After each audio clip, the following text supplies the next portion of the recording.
I made a slight error. For some silly reason, I thought that Chapter 8 started when the title showed up. But I was wrong. Chapter 8 began at the start of this book. Not to worry though, we're not going to miss out on anything. It just means now that one chapter is now divided into 2 short videos. Now well, can't be helped. Let's take a look around. Now what actually happened to Richard? Did his ear get cut off? Or was he just stabbed in the side of the head? I can't really tell, but I'm sure we'll find out very soon.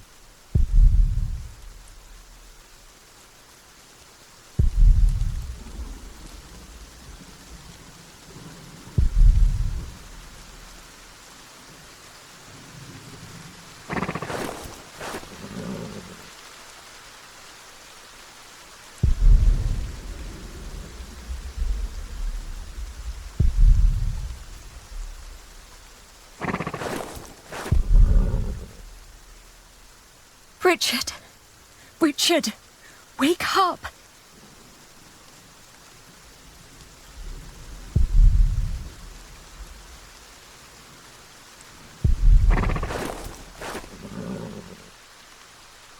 It's just out of reach.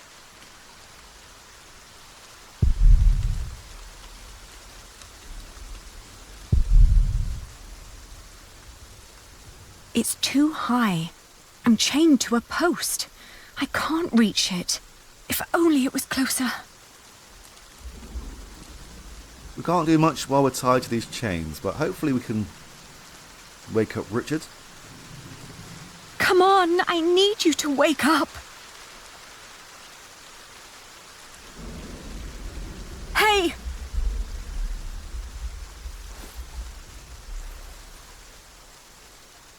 Ali? Ali, my ear!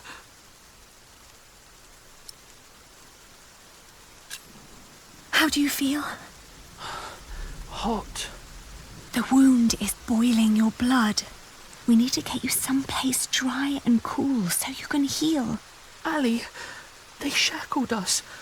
I will die here. Calm down. You'll only make things worse.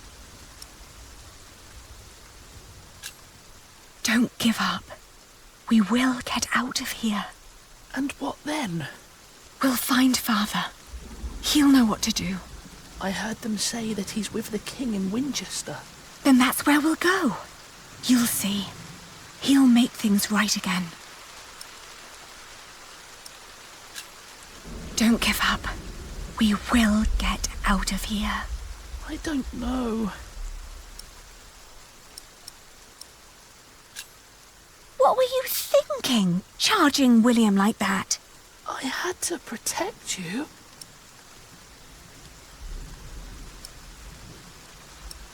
It was a bit of both, really. But at least he tried. That was very brave of you. I don't know. It was. Father will be proud when you tell him. How did you free yourself before? I don't know. When they put me here, they had the shackles fitted to my ankles. But today, I somehow managed to slip through. These 3 weeks must have made me very determined. Yes, and very thin. Richard, throw me that horseshoe. It's not hard enough to break the chain. I already tried. I'll think of something. Just give it to me.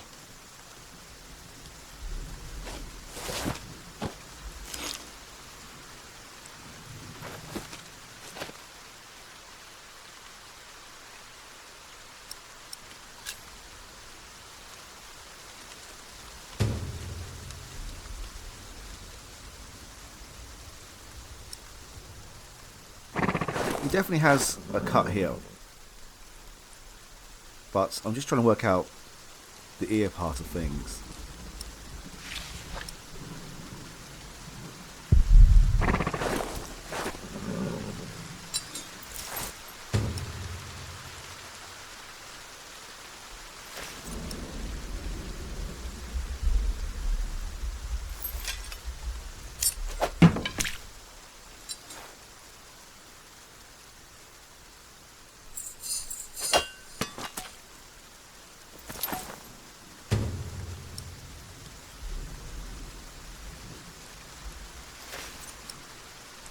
Now, who do we aim for? The chains or for Richard?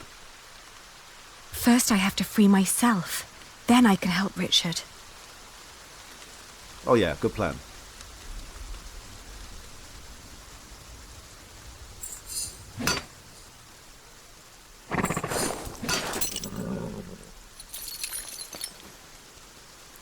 Shh. I'll open yours next.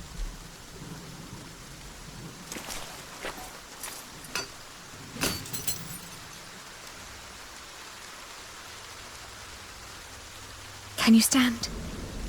I'll try. Good. Then wait here. I'll find us a way to get out of here. Let's take his horse. Yes. Good idea.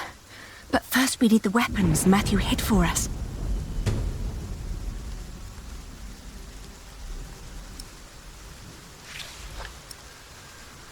There are several ways where we can die here. Firstly, by waking up Matthew. We can do that by walking towards him, or trying to cross the open yard, or by disturbing William's horse a bit too much.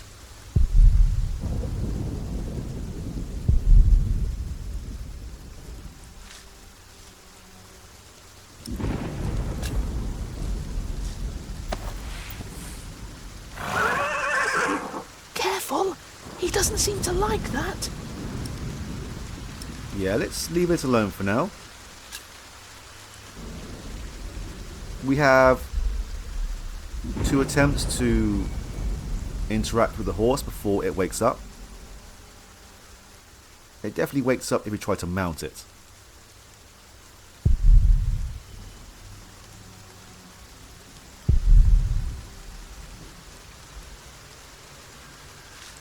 Try to stay sharp. If he wakes up, shout and run as fast as you can. Do you hear? I will. We can't cross the open yard, but we can go up the wall.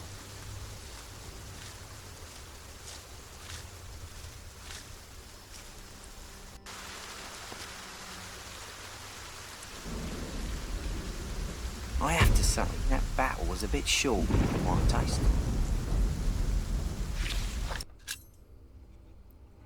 William's henchman.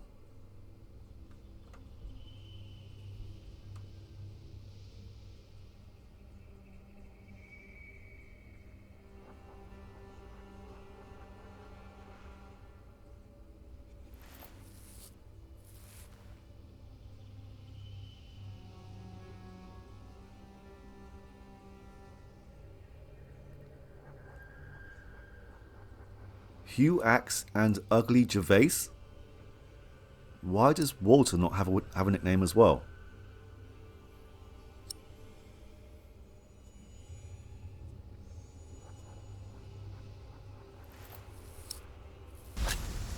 The knights weren't prepared and the peasants scattered like chicken.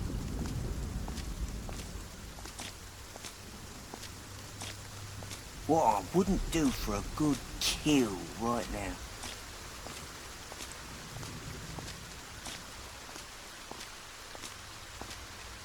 Guess you'll have to wait.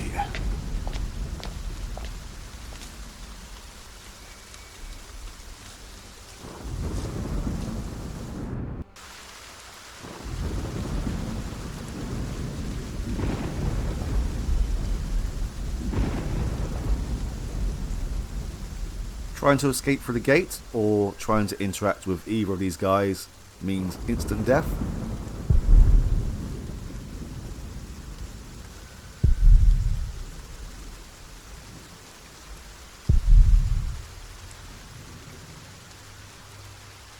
No, the weapons are not in there either. Maybe we can dive out.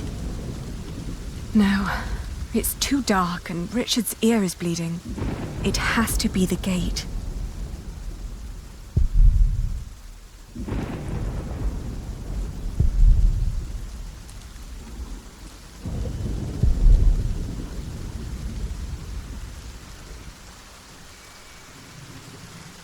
Alright, let's head back up. It's definitely near the gate and it's right here. No. Whoops.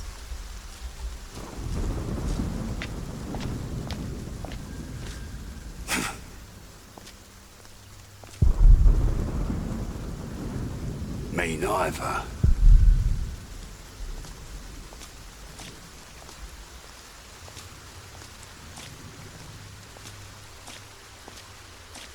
What if we had I some found it. fun? Matthew's With piece the of boy. cloth.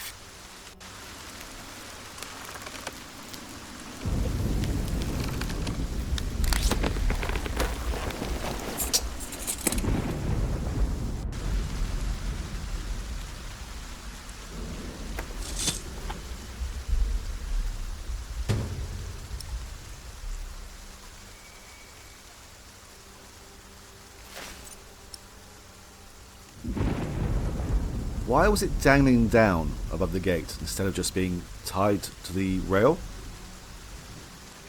And why does everyone want to have some fun with Richard?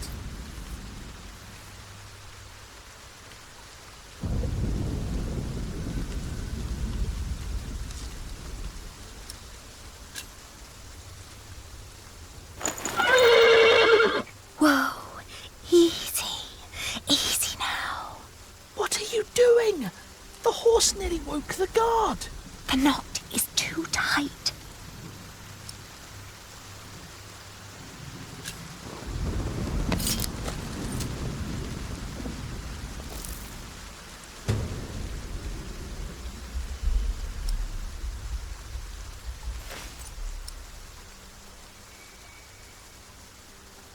Oh, you look hungry.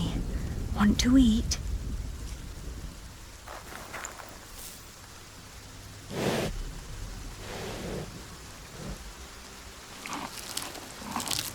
It's calm now. Try to mount it, Richard. But where do we go? To Winchester, of course. We need to find Father and talk to the king. They must find out what's happening here. Now climb on. It won't eat forever.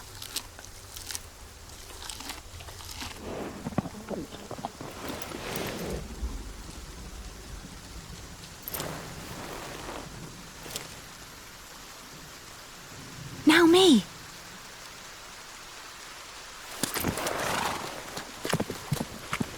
Oi!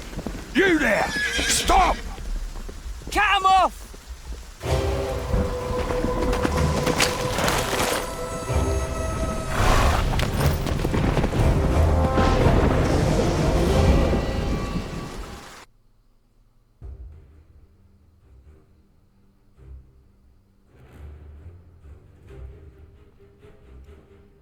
Where did that other horse come from?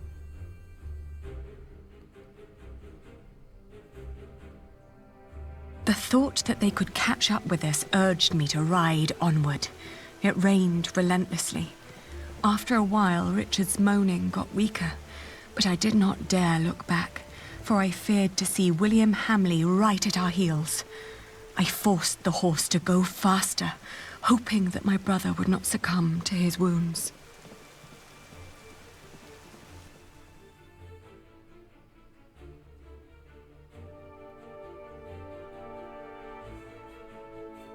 We headed toward Winchester. The king would make things right if we explained them to him. He had to. It wasn't long until Richard almost fell off the horse. Touching his forehead, I realized he had a high fever. His mutilated ear was red, hot, and swollen.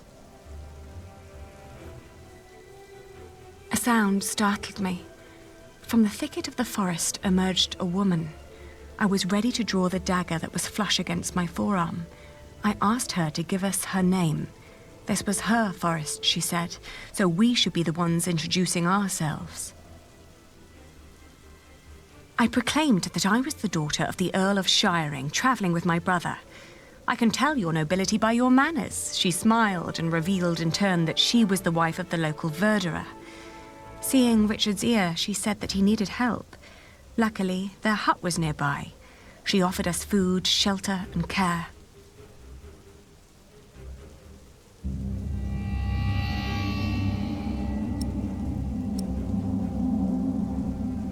Richard needs help. If we ride on, he will probably die. If we stop, he may probably die, but at least there's more of a chance he will survive if we stop for now. We followed her to the hut. It was further than she had led us to believe. There, I helped my brother off the horse and let the woman take the horse's reins. The hut was rather barren, with few furnishings. It was almost as cold as outside, and there was no sign of her husband. Richard dropped onto one of the creaky stools. The woman lit a fire, which came alive with a crackle and gave out a warming glow.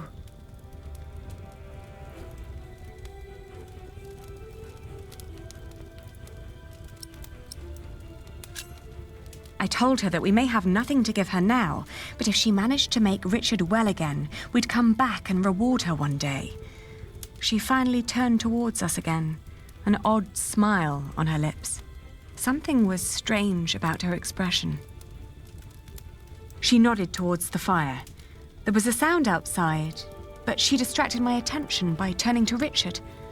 She started to explain that to close a wound, one must gently press a hot piece of metal against the flesh. This will stop demons and bad smells from entering the body. The woman's eyes kept darting to the door, so I turned my head to see what it was she was looking for. The moment after I'd turned my head, my own knife was pointing at my face. She'd noticed the dagger in my sleeve and had yanked it out before I knew what was happening. She apologized. It's a tough world, and it's eat or be eaten. There was another noise outside. "He's here," she said.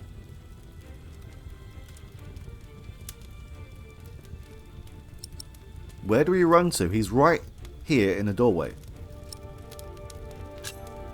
I swiftly grabbed a splintered board from the ground and pointed it at her in defense. Suddenly, I was grabbed from behind, and the next moment I landed hard on the floor.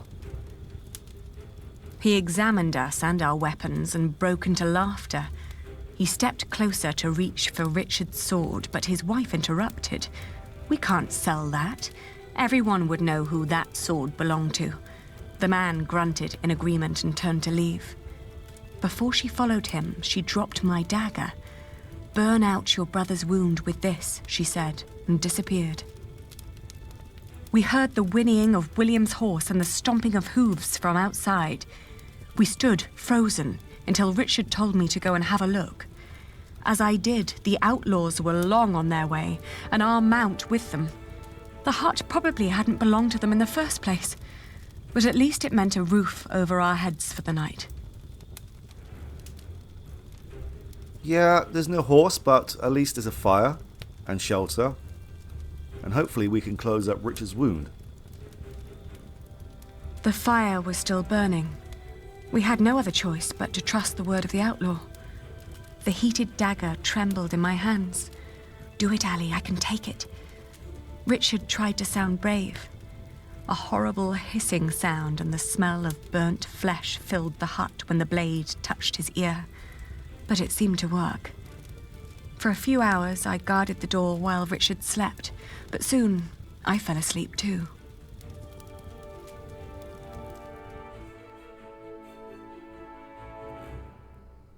Now we can continue on to Winchester. If we had chosen to carry on and not stop, then Richard would have died. Which makes things slightly awkward because we saw them both in Book 1 in Winchester. Anyway, let's continue. We walked for 2 more days with only brief rests in between, but we finally arrived at the city gates of Winchester. Richard was weak, but at least we were still together, and we were sure that together we would find a way to escape this nightmare.